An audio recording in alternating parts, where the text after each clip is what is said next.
Life sometimes can be hard, full of problems that we don't ask for, things that are out of control, and they cause us a lot of stress. And we certainly don't need to make it worse.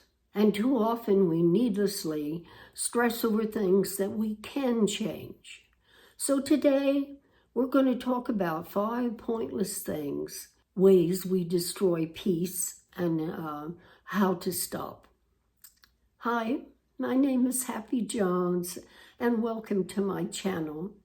The first stressor, or stress thief, I'm going to talk about today is getting offended. Years ago, I saw this video or film of this woman, it was all over the news, and this woman screaming in the street. And I thought she was going to have a stroke. She was so upset. And I mean, she was really screaming, and you could almost see the veins sticking out of her forehead. And you know what she was upset about? She was screaming at a man. Apparently his wife had said something about wearing a umbrella for a Halloween costume was okay. And she's screaming at this man about this. And the thing was, she wasn't even of the same ethnic background of this man, so it wouldn't even have affected her personally. And she was so offended by it that she was carrying on like this. She would not have put up with somebody coming up and punching around all her body. But that's what she was doing to herself. She was sending all these stress hormones and stress chemicals into her body. And she was really, in a way, physically abusing herself, besides making herself look like a fool, screaming out for the whole world to see her behavior. And the thing is, she would not change his mind or his wife's mind by screaming at him personally. There could have been more productive ways that she could have done this without getting stressed. She could have walked up to him quietly and told him why she felt this was harming other people, and why she felt that her wife's statement was harming other people. And was there a way that he could get her wife to, I guess they were teachers at a college or something, and get his wife to retract that? That would have been more productive than screaming in the street and screaming for the wife to be fired. Whether she was fired or not, I don't remember, but if she was fired, the screamer certainly didn't change her mind. It only created hate and resentment. And what I'm getting at is there more productive ways that she could do this. Now, what about more personal stress, personal insults? What if somebody comes up to you and calls you a name, or calls you fat, or says you're ugly or something, or you're a particular race and they call you a racial slur? Well, you have a choice. You can punch them in the nose and then you'll probably end up in jail. Or you can just realize this is an ignorant, stupid, rude person of no account to you and just ignore them. The point I'm getting at is that you have a choice in life about whether you're offended or not, because no one can offend you unless you allow it, unless you choose to be offended. And I'm going to tell you right now, you're going to have a much, much happier life if you take a choice to choose not to be offended over everything. The next, number 2, is envy. Now, there's a difference between envy and jealousy. I didn't always know that. I would used to get them mixed up together. But jealousy is when you're afraid that someone is going to take something away from you. And envy is when you desire or wants to take something from, you want what someone else has. I'm sort of reluctant to give you this story because it's about myself and it's something I'm embarrassed and ashamed of. But it's a time in my life that I allowed envy to cause me to do something that I've since regretted. I was taking a writing course at the local college, and there were about 4 or 5 of us women, and most of them had money but there was one woman, I guess she had quite a lot of money, and her husband, I forgot he was somebody important anyhow. And the teacher was really enamored and impressed by her. And I want to make it clear, she was a very nice woman. She was a genteel and soft-spoken and just a sweet lady, and that's the word, she was a lady. And she did nothing wrong to me. But I got tired of hearing about her 2 homes, her cruises she went on, her particular lifestyle, and I started becoming envious of it, that she had all this money and that she could live this particular life. And I think what caused the envy was maybe my self-esteem. I was comparing myself to her and allowing that comparison to make me feel inferior, instead of just recognizing that we lived different lives. We were 2 different people. She was not a nice lady. And the teacher kept spending all this time with her, and it wasn't even on the story anymore. And the rich lady was talking about how important it was that one should get dressed for dinner every day. You put out your best china and you got dressed for dinner every day, and you took your shower and you put on fresh makeup and a dress and you went down and I just sit there and I want to just roll my eyes and go la-dee-da. That's how childish I was feeling. Well, then it turned out, because the teacher was taking so much time listening to her and her lifestyle, that she forgot completely about me. She didn't even say, I'll take you first next week. She just entered the class and was still talking to this lady. And I allowed the envy to then trigger anger and resentment. And I got up, I don't remember what I said, but I threw a little bit of a tantrum here. And I told the teacher I was not coming back. I felt neglected by her. That she knew she had me on the list. And she's just looking at me, shell-shocked. I'm sure I made her feel very bad. And I walked out and said, I'm not coming back. So I hurt myself in 2 ways. First, by embarrassing myself, and even to today I'm ashamed of how I behaved at that time. And I hurt myself by denying myself of these classes that I really wanted to take, these writing classes, and I need them. I paid for them.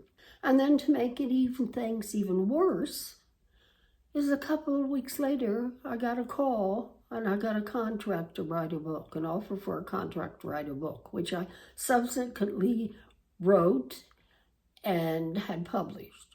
Now, realizing how envious I felt of this woman, do you know how much I would have enjoyed walking into the classroom and saying, hey, everybody, I just signed a contract to write a book. And don't you think that maybe she might have been envious of me then? I mean, that's sort of a petty way to look at it, but it's still. And I think at that point, it dawned on me about her that she might even be envious of me. And then it really dawned on me, hit me. Did I really want the lifestyle that she lived? And the answer was no. I don't care if I won millions in the lottery tomorrow. I don't want 2 houses. I don't want to go on cruises. I have other interests. And there's no way I'm going to get dressed and go down to dinner. The only way I'm going to go to dinner in my house is to leave on my jeans and my sweatshirt. We were just different people. She was a nice lady. And I allowed this to affect my behavior. But I'm glad I learned from that. Now, envy has a good side to it because it can be a starting point for growth. You need to realize when you feel envious of somebody, first ask yourself, which I should have done, do I really want that lifestyle? Do I really want what she has? And if I do, for instance, if I'm envious of another YouTuber's successful YouTube channel, well, if I'm envious, then I should use that as a prod to work to acquire that for myself. So analyze, do you really want this? Then do you really want to do the work that will involve getting it? And if the answer is yes, then use that as a prod to go your own way and try to get those things for yourself, because you're going to enjoy them much more rather than just sitting back and feeling envious of another person. Now, number 3, and it's going to be a little touchy subject here. Political hype. And I want to make it clear, I'm not really talking about politics, this side, that side. I'm talking about extreme political hype. And I want to make it very clear, both sides are guilty of this. Both sides. And the political type I'm talking about is the kind that raises drastic fear. This is usually in a national election too, much more than local elections. And I'm talking about the fear that America as you know it is going to end if the other side wins. Or you're going to lose your freedom if this side wins. And you start believing this and really getting a lot of anxiety and stress over it. And if it depends how effective each party is on arousing that fear in you, and that's the side you're going to go for, then the most effective one in arousing fear. And if the other party then, if you lose, if your party, the one that you're fearing, if you lose, then you're going to be extremely stressed and anxious of what's going to happen to you and to your country. And we need to realize that politicians long ago, especially the political parties up high where there's really big power, they have learned that if they can arouse somebody's emotions, and fear is an extremely strong emotion, but even the emotion of love or liking, but fear is a really good one here. That if they can arouse your emotions and make you afraid, they can control how you vote. You may think you're in control, but you're not. Because if you're caught up in this fear, that particular party who was most effective at that particular election at arousing your fear is controlling how you vote. And this fear causes anxiety and stress. It causes rifts between family and friends. And it doesn't really change anyone's vote. And as I've said before, I'm 87 years old. But one of the advantages of living a longer life is I've lived through many of elections. And I have learned that all these terrible, dire projections, the ones that say America is going, as we know it, is going to end, or our system as government is going to end, you know what all I'm talking about. It never happens. It has never happened. And all the 87 years of my life and all the elections I've lived through, it has never happened. And if you really think about it in your lifespan, it has never happened. Now, that doesn't mean if the party that you're afraid of has got into power, that they're not going to do something that isn't good for the country. But what happens is, if they go too far, the voters will pull it back and they'll switch parties. Through all these elections, we're still free, we're still a constitutional republic. Now, all the anxiety and anger and fear that these emotions have accomplished, did it cause you unnecessary stress? And believe you me, I'm hearing enough in today's world that politics are causing a lot of stress for a lot of. It's good to be involved in our America's political process. It's good for the country. So if you find that you're hearing something on the news, and that's another thing, the news media really is bad for arousing our fear, because they get you to watch their channel. And we both know today that there's news channels from one way and for the other side. So look to action more. If you feel strongly about the politics, get involved. Join your local political party. Write letters to the editor.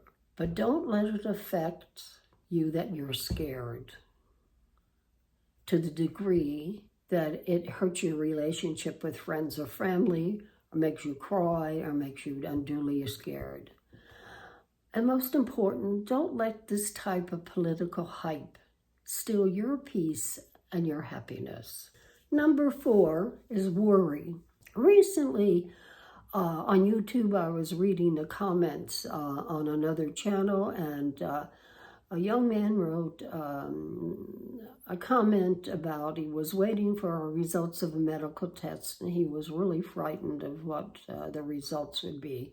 And well, I could certainly relate to him. You don't live to be over 60 without having had to have tests that you're worried about and scared about.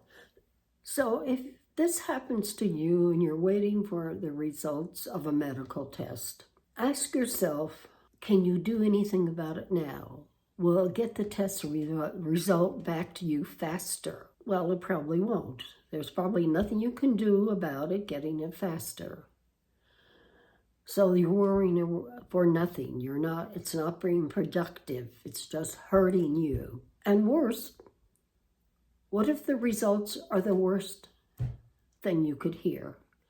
And maybe you're only going to have a few months to live.